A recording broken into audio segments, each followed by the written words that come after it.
Welcome back, everybody. All right. So, what happens if we want to make this image a link? Well, right now it's not a link, but we can make it a link. And watch this. This is actually quite cool. So, I'm just going to go ahead and I'm just going to go ahead and shorten this for a bit.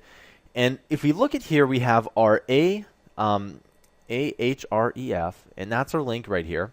And we also have our image source right here. Okay. There's actually a really simple thing that we can do. What I'm going to do is I'm going to, first of all, cut this by pushing Control or Command X.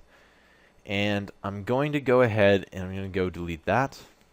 And I'm going to push the A tag right at the end of the image tag. Okay? So let's put this back here. And there we go. It works out pretty well.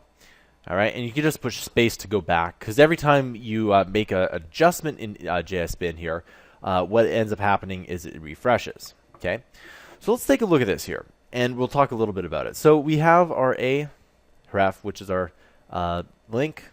We have our image, and we just put the end tag after the image. It's just that simple. Okay.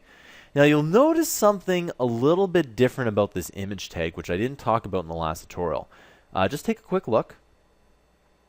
And you'll notice that there is no end tag for the image. And the image tag is one of those tags where it doesn't have an end tag to it. So some of them don't have them, but most of them do. All right. So that's how you add a link to an image. And by the way, if you ever need to edit HTML, you can go ahead and do this anywhere. All right. I'll see you guys in the next tutorial.